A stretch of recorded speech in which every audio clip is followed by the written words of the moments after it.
नमस्कार मित्रांनो, कसे आहात तुम्ही? स्वागत आहे तुमचं पुन्हा एकदा. तर आजचा विषय आहे की या जगाच्या पलीकडे एक जग आहे, स्पिरिच्युअल वर्ल्ड. तुम्ही ऐकलंच असेल. स्पिरिच्युअल वर्ल्ड हे काय आहे? मित्रांनो, आपलं हे जे पृथ्वी आहे हे भौतिक जगत म्हणतात त्याला.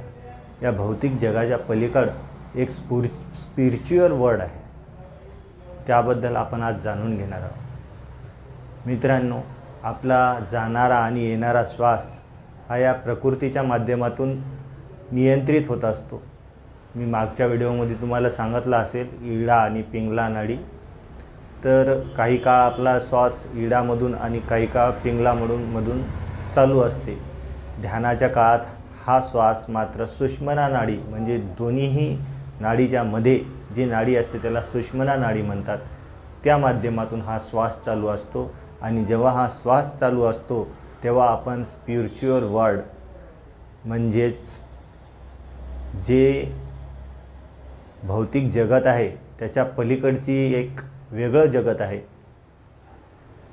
त्याला आत्मीय जगत आपण म्हणू शकतो, आध्यात्मिक जगत असंही म्हणू शकतो. ते जे जग आहे ते वेगळंच आहे. त्या जगाची अनुभूती काही लोकांनाच होऊ शकते. त्या जगाची अनुभूती जर तुम्हालाही त्या जगाची अनुभूती करायची असेल तर तुम्हाला हा स्पिरिच्युअल जगात वावरायचं असेल तर तुम्हाला ध्यानाचं माध्यम निवडावं लागेल. या ध्यानाच्या माध्यमातून तुम्ही वेगळ्या जगात जाऊ शकता, ते अनुभव घेऊ शकता जे बाकीचे लोक घेऊ शकत नाही. तर मित्रांनो, आपला जाणारा आणि येणारा श्वास हा शेवटचा म्हणून जगलं पाहिजे, स्वतःसाठी वेळ दिला पाहिजे. या जगण्यावर या जीवनावर शतदा प्रेम करावे. काही गोष्टी असतात पण त्या दिसत नाहीत. त्या दिसण्यासाठी उघड्या डोळ्याने नाही तर बंद डोळ्याने पाहावं लागते. जसं की उदाहरणार्थ मी तुम्हाला सांगू इच्छितो, एखादी मुलगी गुपचूप खाताना तुम्हाला दिसते. आपण म्हणतो गुपचूप खात आहे, पण तिनं जर भाव खाल्ला तर तुम्हाला दिसते का? फक्त म्हणू शकतो आपण भाव खात आहे. तसंच एक भाव आपल्या अंतरात्म्यात आहे, ते तुम्हाला दिसत नाही, मात्र भाव असतो. तो भाव म्हणजे प्रेमाचा भाव. तुमच्या मनात प्रेम निर्माण करा, स्वतःवर प्रेम करायला शिका. जोपर्यंत तुम्ही स्वतःवर प्रेम नाही करसाल तोपर्यंत तुम्ही त्या जगात जाऊ शकत नाही, त्या जगाला पाहू शकत नाही. स्वतःसाठी वेळ द्या. स्वतःला जेवढा तुम्ही वेळ देसाल तेवढंच तुम्ही त्या जगात वावरू शकाल. तुम्ही आयुष्यभर पैशाच्या मागं, कोणी कायच्या मागं, कोणी कशाच्या मागं, तुम्हाला मी असं नाही म्हणत की तुम्ही याच्या मागं पळू नका, तुमचं ध्येय साध्य करू नका, पण एक वेळ द्या, निश्चित वेळ द्या. अर्धा तास, 1 तास स्वतःला एक वेळ द्या. स्वतःवर प्रेम करा. त्या माध्यमातून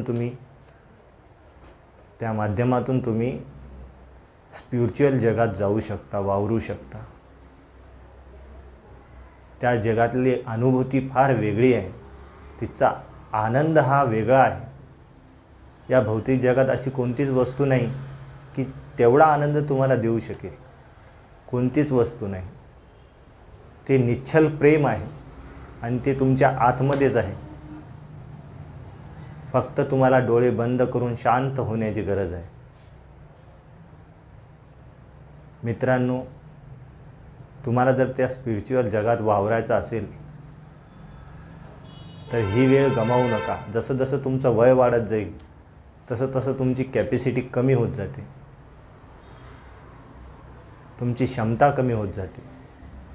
आता तुमच्या क्षमता आहे तर तुम्ही प्रयत्न करून बघा. तुम्ही जर